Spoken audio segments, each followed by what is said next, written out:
Ada keluarga itu jual tanah. Sedangkan keluarga ini itu banyak tuh saudara-saudaranya. Yang ini, sini. Ada 5 kalau nggak salah. Nah, yang satu ini dijual tuh tanahnya. Nah, dijual tanahnya, suratnya nggak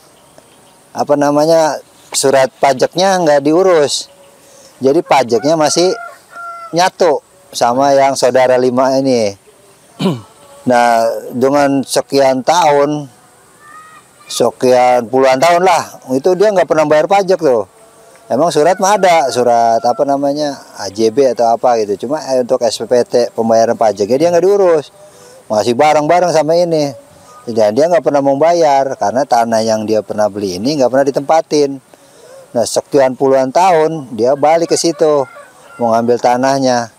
Sedangkan tanahnya itu dia nggak, sekian puluhan tahun itu nggak pernah bayar pajak. Nah, dari keluarga yang 5 ini dia menggugat. Jadi karena tanahnya dia selama puluhan tahun itu dia bayar pajak. Jadi yang bayarin pajak yang ini terus. Sedangkan dia ini udah beli tapi SPT-nya nggak dipecah. Jadi ya nggak pernah bayar pajak. Sistem tanah yang seperti gitu bisa digugat atau enggaknya. Terus buat dianya ini yang sudah beli tapi nggak pernah bayar pajak gitu. Nah, itu gimana itu Pak? Jadi masalahnya tuh. Jadi ini antara pajak dan kepemilikan sebenarnya, dan peralihan hak. Kejadiannya si A ini sudah membeli. Iya, sudah membeli. Sudah membeli. Artinya transaksi sudah ada, peralihan udah ada. Karena jual beli sudah ada, tapi baru di bawah tangan. Iya, kalau di bawah tangan. PPAT. Kalau sudah PPAT berarti kan sudah, biasanya langsung balik nama termasuk pajaknya. Nah, ini berarti belum nih. Nah, sudah diakui ada jual beli. Masalahnya yang bayar pajak adalah orang yang pertama yang menjual. Yang pertama nih. Iya. Nah, kalau 1 tahun murah. Mending. Kalau berpuluh-puluh tahun. Puluhan tahun. Masalahnya nih bagaimana? Nah, kalau terjadi seperti itu bisa juga sebetulnya kalau mau kan yang pertama nggak mau bayar pajak ya. Iya. Itu. Tapi masalahnya pajaknya masih utuh. Masih utuh. Dia belum pisah gitu kan. Belum pisah. Masih nih bayarin yang keluarga ini yang pertama yang jual. Ya, sekarang selama penggunaan tanah sekian puluh tahun itu siapa yang manfaatin? Pertama, siapa yang manfaatin, siapa yang menggunakan? Apakah orang yang pergi itu yang menggunakan, ataukah dia sewakan, atau gimana? Nah, terus yang kedua, yang bayarin pajaknya ini berapa nih jumlahnya? Dan kemudian selama sekian puluh tahun ini siapa yang meliharanya? Kan juga orang punya tanah harus juga pelihara juga. Iya. Jangan asal digunakan begitu saja, orang lain dibiarkan. Nah, kalau terjadi seperti ini, mudahnya sepakati di antara orang yang membayar pajak tersebut dengan yang membelinya.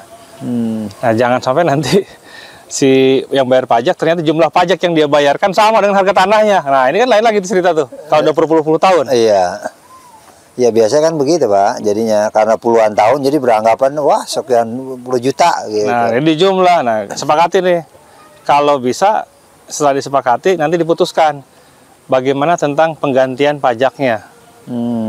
Kalau dia mau pecah itunya pajaknya harusnya dipecah gitu. Iya, seharusnya dipecah ya bisa. Nah, karena ini sudah terlanjur tidak dipisah karena keasikan ya. Iya, kelamaan itu harusnya diganti karena itu hubungannya kan dengan utang piutang. Iya. Karena kalau nggak dibayar sama satu paket. Nah, nanti sepakati dengan yang pemiliknya. Dihitung bayarnya gimana, kan juga nilai uang juga beda. Nilai uang 20 tahun yang lalu dengan sekarang beda. Iya. 50.000 tahun 80 misalkan, tahun 90, tahun 2000 dengan sekarang kan beda. Iya, hitungan gede di sini. Nah, itu disepakati. Nah, apakah nanti akan dibayar oleh yang bersangkutan, yang pemilik itu yang tadinya beli, atau nanti dijual sebagian tanahnya? Sepakati, ya udah tanah saya ini dikasih juga sama yang udah bayar pajak. Nah, disepakati dulu.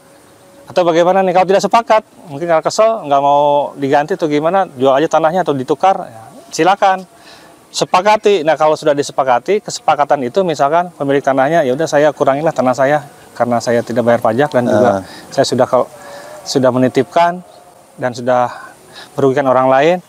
Tanah yang tadinya 1000 meter saya kasih ya 500 meter atau mungkin gimana.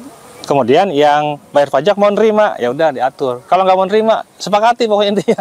Oh, itu jadi intinya untuk sepakatan aja. Sepakatan aja itu. Dua belah pihak itu. Iya. Sebetulnya bisa juga orang yang punya tanah yang tadinya bayarnya satu paket, lapor. Ini sebetulnya tanah sebagian ini sudah terjual. Nah, sudah terjual, nanti dia harus pisahkan. Tinggal bagaimana prosesnya. Nah, ini karena kadang-kadang malas mengurus, yang pada akhirnya sengketa. Ini salah satu permasalahan juga itu. Permasalahan banyak emang. Kalau di lingkungan seperti itu banyak. Iya. Jadi bukan dari zaman sekarang, dari zaman dulu permasalahan seperti ini mah. Ya, kalau biasanya disikat, nanti ambil aja tanahnya kan gitu. Nah, itu. Apalagi mainnya berkuat-kuat keluarga. Nah, udah keluarga gua kuatan sama keluarga lo. Berani lo ngelawan keluarga gua kan akhirnya jadinya ribut ya tuh. Backing gitu ya. Iya.